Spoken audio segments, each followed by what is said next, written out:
who I am? I'm a dude playing a dude disguised as another dude.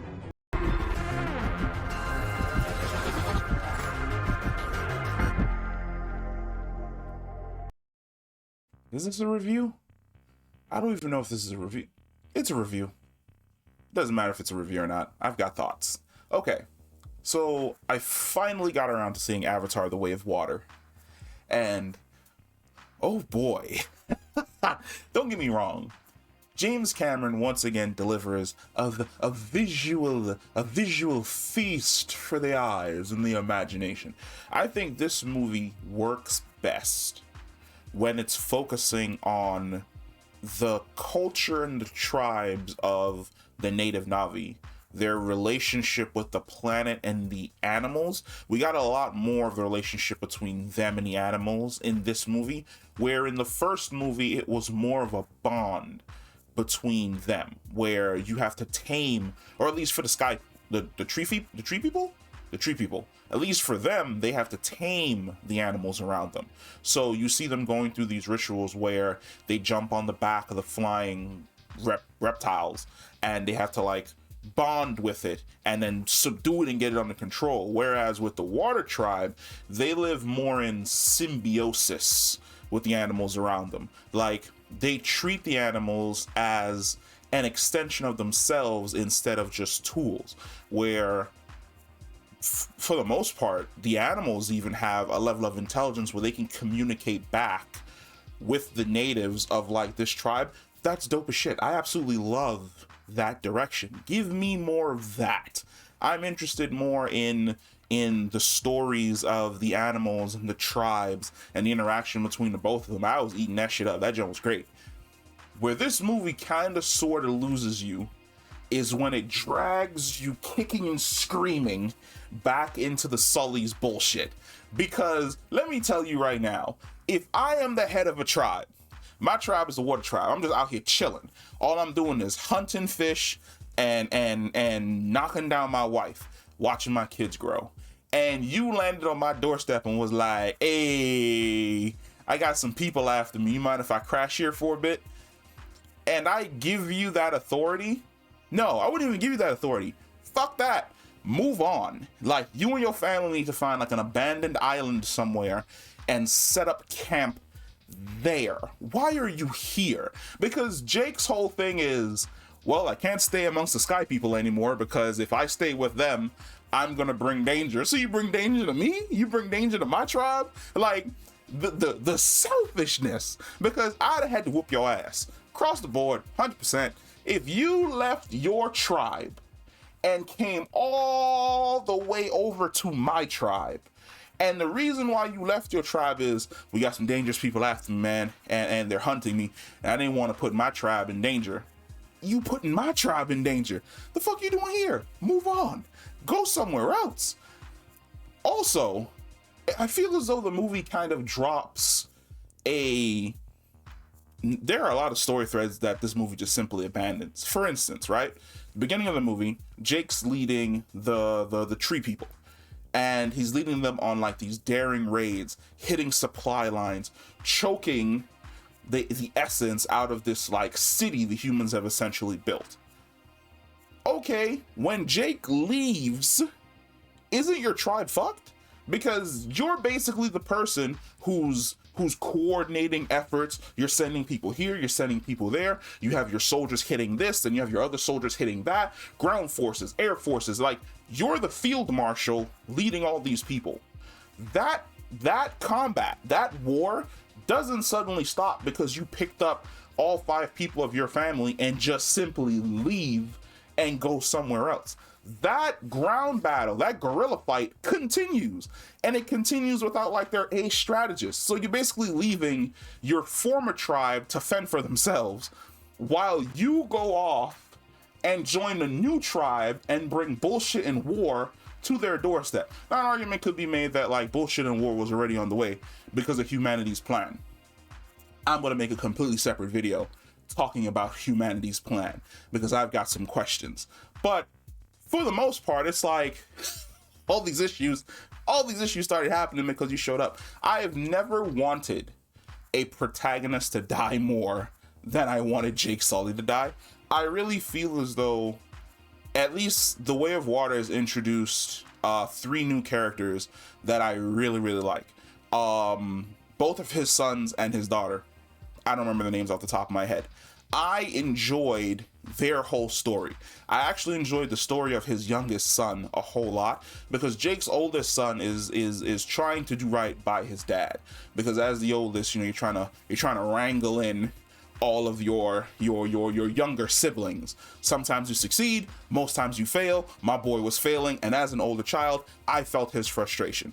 But the younger kid actually had, in my opinion, a really great story arc where he goes off on his own. He feels like an outcast.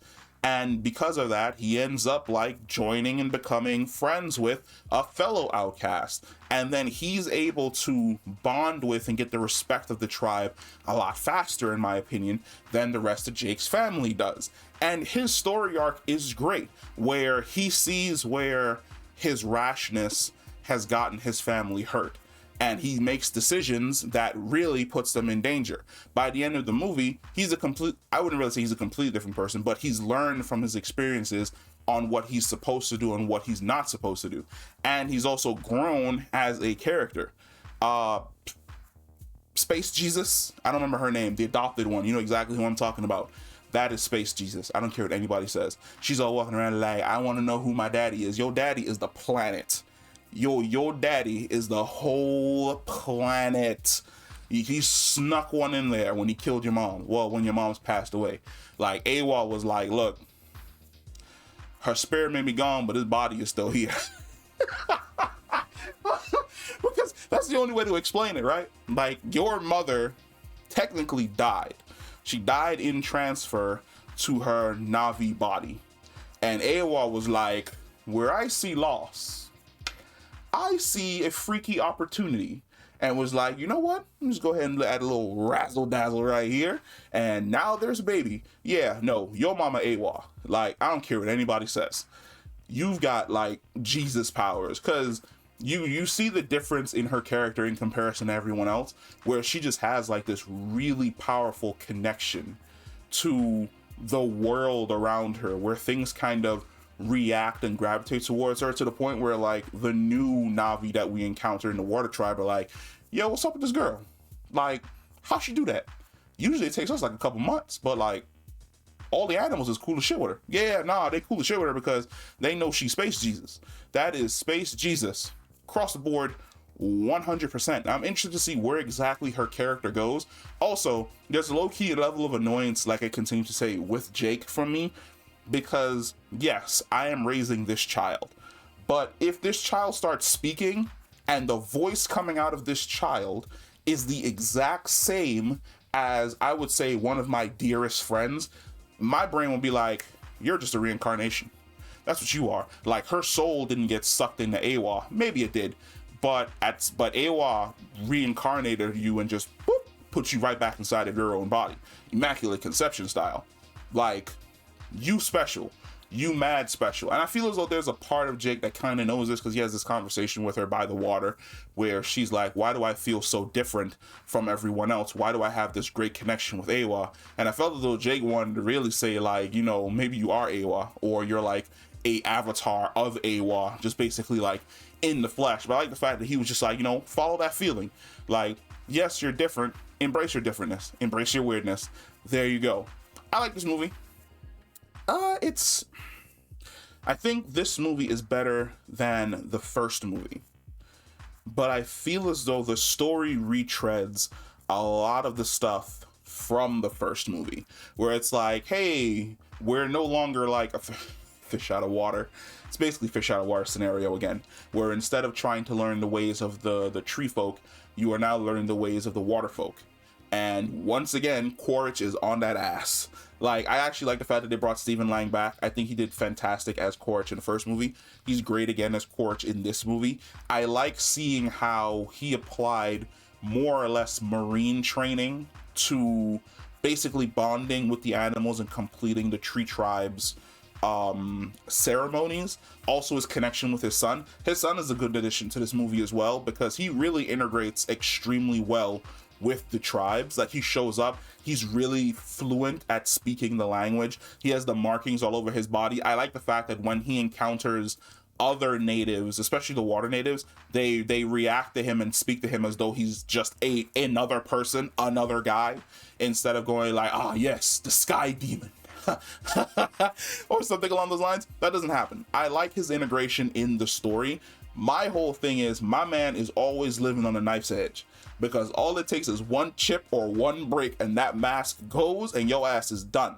I'm interested to kind of get into why exactly they still have the technology to basically grow a body, because Norm has a new body and his old body died in the first movie, and why they didn't grow a new body for the kid and basically transfer his consciousness into that body. Why you made my man grow up as a human when he got this tech, son? Like, why are we all still in human bodies? I wouldn't be in a human body anymore. Like, if I had to live on this planet and I have the technology to not only create a body for myself, but also go to a tree and transfer my mind from my from my human body to my new fake body, I'm becoming a 9-foot tall blue man in like 10 minutes. That is the decision that I'm making. Transfer me over to that new body, because some of these Na'vi, they be too fine. I'd be like, what is going on here? Like, James Cameron was like, you know what? What we need is to dial up the sexiness by about 10. Because I was like, what is going on here? Are all the Na'vi bad? Or did James Cameron just sit down and was like, how do we capture the male audience? Because I was like, yo, what is happening in this movie? Everybody that show up, like, their aesthetic, I feel like, has become more human than the first movie. Because in the first movie, it really felt alien. And I'm wondering whether or not it has to do with the fact that we don't see them interacting with humans anymore. Because in the first movie, they felt more cat-like, more feral. And then in this movie, they seem like way more human in their look and their design. It's like this weird thing. Because I was like, I remember how Zoe Saldana's character looked in the first movie. Like, she looked more feline-like, which is something I actually like between the first movie and the second movie, which is, well, I would say between the Tree Tribe and the Water Tribe, which is the Water Tribe has more amphibian features, where their tails and their arms are more designed for them swimming in water, and then the Tree Tribe has more longer limbs, and they're more feline/cat-like, which means that depending on where you live on this planet, the way in which the Na'vis are going to look are going to be just out there. Could, like, just you can have like a mountain folk Na'vi who live high up in the mountains, and they have like burlier arms and stronger legs that they use for climbing, something along those lines. So it'll be interesting to see where exactly they go with the future movies introducing different tribes from basically around the world.